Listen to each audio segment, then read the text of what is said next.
Hi, John Martins, licensed marriage and family therapist, couples therapist.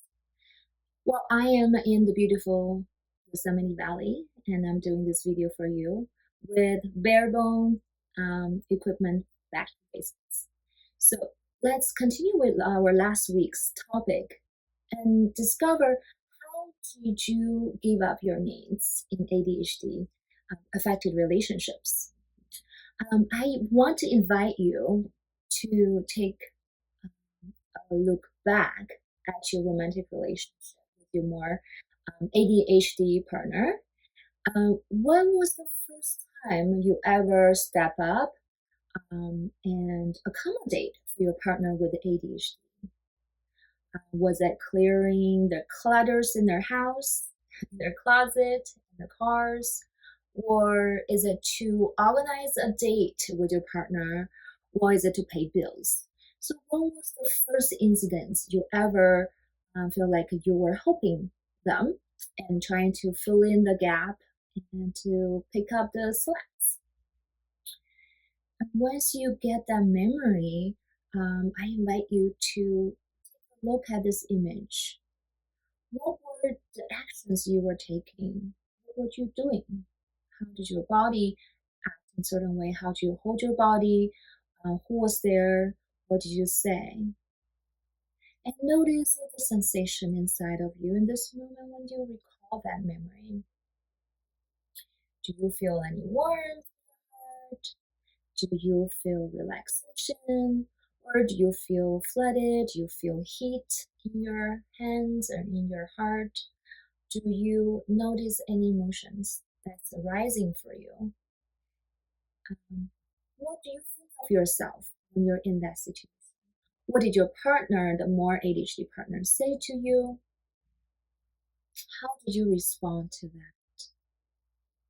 Maybe you notice some warmth and spreading your heart, and if you get a part like that, that could be gratitude. Or maybe you feel this rush of adrenaline that you want to step up, you want to help, the sensitive, time sensitiveness, the urgency. That could be anxiety. You feel your heart palpitating and you feel sweaty palms, and you're ready to move into action. Or maybe you feel really good, joyous when your partner says something grateful to your help.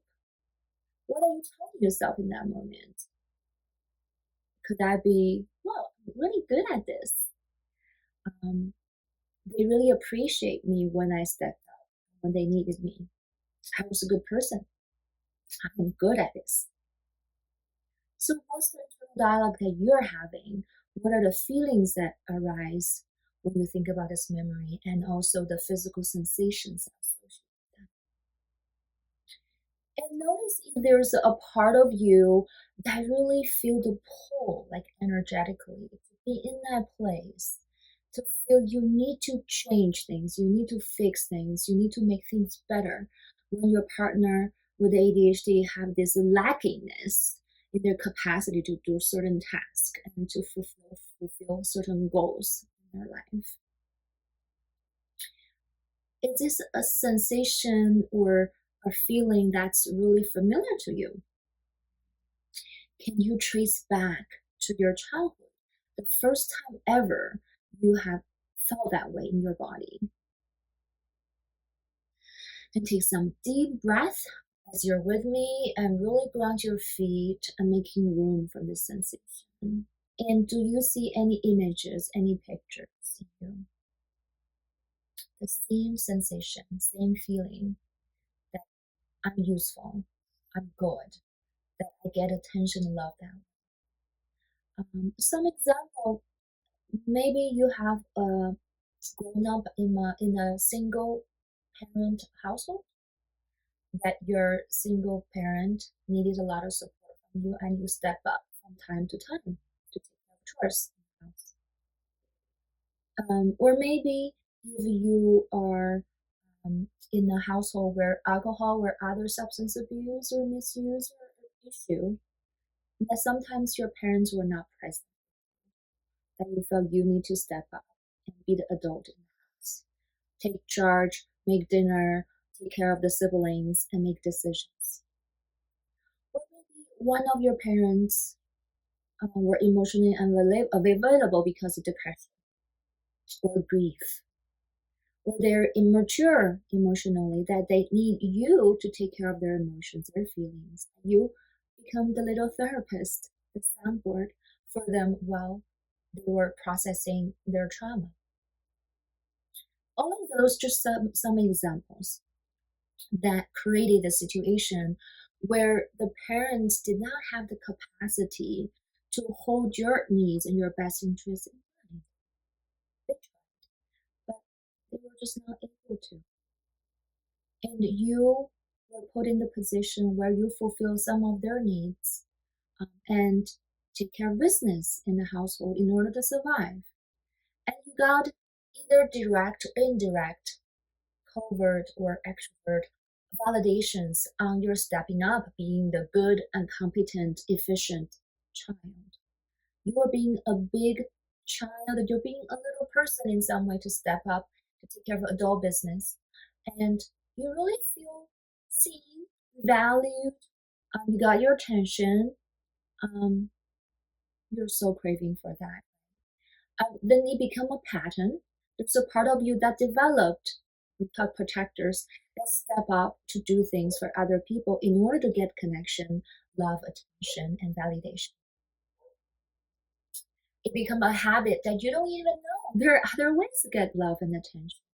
You think this is the only way. Well, if you look at it from a trauma perspective, that could be developmental trauma or complex trauma. Or you can say there's a part of you that's really young that got overburdened, that got tucked away. And another part that's overfunctioning to get the love and attention, connection they want. So there are two parts.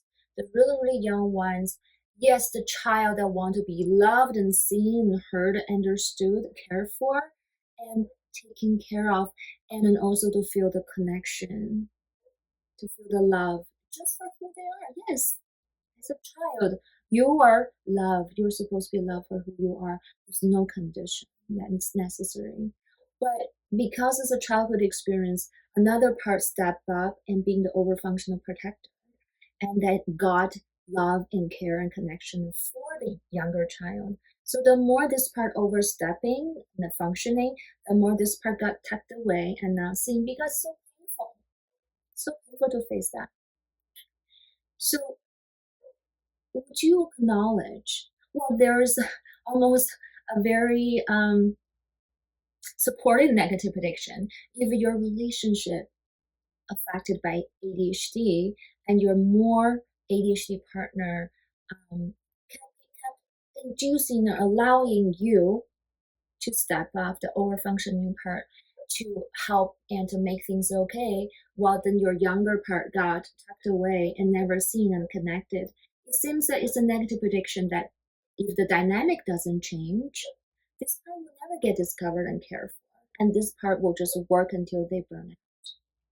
So would you take a look at your young part, the very vulnerable and overburdened little vulnerable young part that's tucked away, and get to know them and start to care for them so they don't feel as desperate because your other part is overshadowing them and doesn't allow the opportunity for this part to be healed and to be seen.